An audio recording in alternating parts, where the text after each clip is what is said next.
It's Jack. So good to see you. I've missed you so much. First things first, we here at Rerolling Ones would like to thank Games Workshop for sending us an advanced copy of the Broken Realms book Bellecois, or Bellecour if you're uncouth and uneducated and unwashed masses. It's called Bellecois.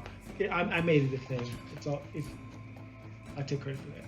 Anyway, so I want to give a review with the help of my good friend Brent. He's going to tell you about the lore stuff, and I am going to tell you about the good stuff. If you couldn't tell, I'm most excited for the narrative. This is another solid addition to the Broken Realms saga. I'm not going to dive into any narrative spoilers, but if you want to be totally surprised, go ahead and skip ahead. To summarize what I thought, the demonic incursion of Belakor is suitably grim and dire. It features a great cast of new and returning characters from Broken Realms and beyond. My favorite part every time, though, is the emphasis on important battles. And this time, those important battles are siege battles, which are always my favorite. In Broken Realms Marathi, we hit the Battle of Anvilgard, and that's probably my favorite battle in all of AOS, but the grand finale of Broken Realms Belakor does not disappoint. It is definitely on that level. Another thing that I love is how prominently the Seraphon are featured. They are key members of the story here. Also, the Caradhran overlords get a great storyline this time.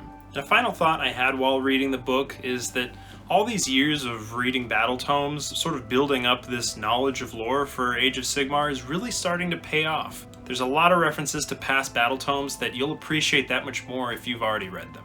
I like lore too, but I just wait for Doug from 2 Plus Tough to tell me what I need to know, and so I don't have to waste time reading stuff. I'm lazy. Whatever. So I want to go over some of the really cool things in this book, and some of the combos I found, and some of the little things you might overlook, and some of the neat tricks in this book. As an overall, I really like the book. I dig it. But I have been accused of having toxic positivity before, because I just, I like stuff. Sue me. I was actually first concerned about this book when I heard which armies were going to be featured in it. Because to me, most of the armies didn't really need help. You had Tzeentch, Seraphon, KO, Fireslayers. I'm like, what?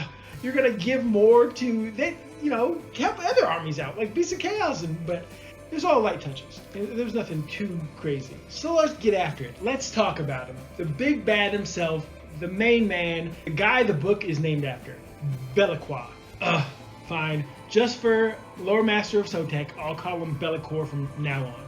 I was a big fan of Bellecour before the update, and I thought if he played Chaos, he was an automatic ally. Just the potential to shut down an enemy unit for a turn, maybe if they give a double turn, 2 turns.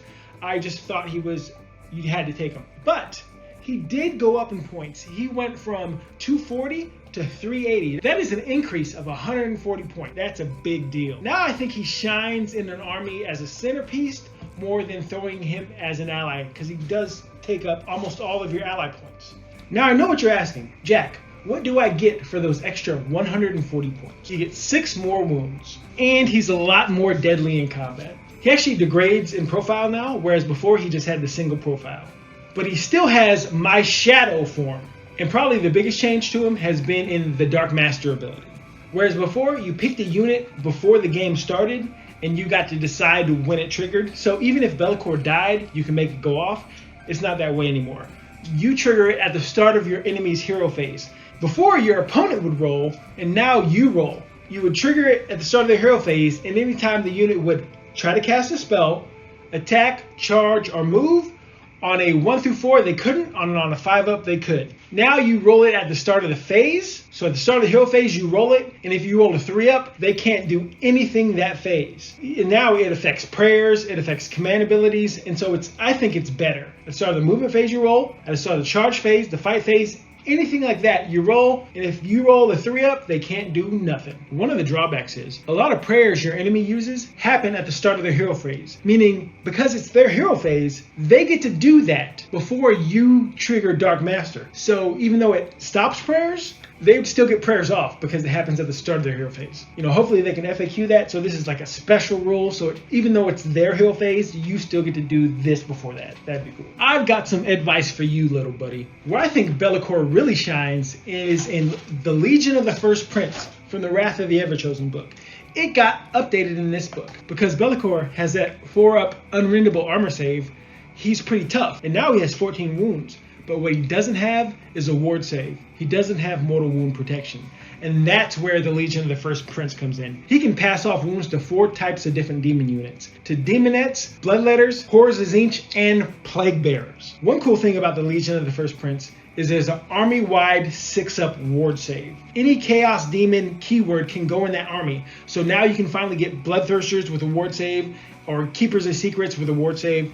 One cool combo with the Legion of the First Prince of Bel-Air is the item Four-Foul Blade, equipped to a Verminlord Corruptor, because Verminlords do have the Demon and Chaos keyword, so they can go in this army. He has 10 attacks, and so the Four-Foul Blade, you pick one of the bearer's melee attacks. Every 5-up you get is D3 mortal wounds and the attack sequence ends. So imagine that, 10 attacks coming at you, and every 5-up is D3 mortal wounds. Ouch. Moving on to Nighthaunt. Nighthaunt were an army that I was happy to see in this book because I think that they do need a little bit of help, unlike, some of the other armies in this book. KO. And if you want to play Nighthaunt, who am I to judge or strike you down? My favorite thing in this book for Nighthaunt is the Sorrowmourn Choir, which consists of Lady Olander, a unit of Dreadscythe Harridans, and 2 units of Miremorn Banshees. Dreadscythe Harridans actually had an update to their war scroll. And the cool thing about it is, every time you allocate a wound to Lady Olander, on a 2-up, you can shed that wound to a different unit from the battalion, so the Dreadscythe Harridans or the 2 units of Miremorn can take the wounds for Lady O. Which is amazing, because I've played against Lady Olander a lot, but I have no idea what she does, because I made sure she died turn 1 every time. Kharadron Overlord's got some love in this book. Boo. I actually thought about playing KO because I need to watch things die from a distance, but as of right now, they're sitting unbuilt in my closet of shame.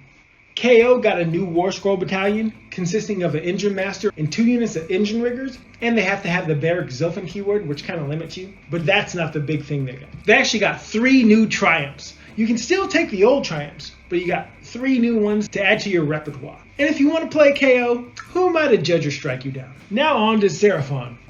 This book is actually full of armies that I don't like playing against. The 4 endless spells added in Forbidden Power got a bound version in this book. And Seraphon also got a new War Scroll battalion, and I actually came up with a list that I thought might be fun for Seraphon.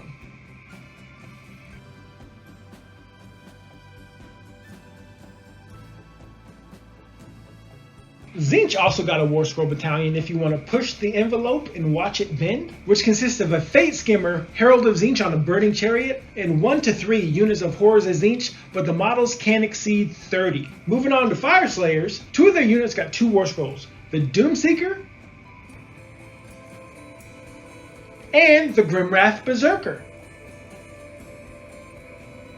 And last but not least, we have something I'm really excited about, and that is a non-Hammers of Sigmar special character for Stormcast Turtles, and that is Gardas Steelsoul. He had a lot to say, and he features heavily in a lot of the Age of Sigmar novels. I don't think he's game-changing or a must-include, but he's cool, and the model is beautiful. So overall, I'm a big fan of this Bellecois book, and I'm going to learn to swim. Take it easy. I just want to start this over. Kharadron.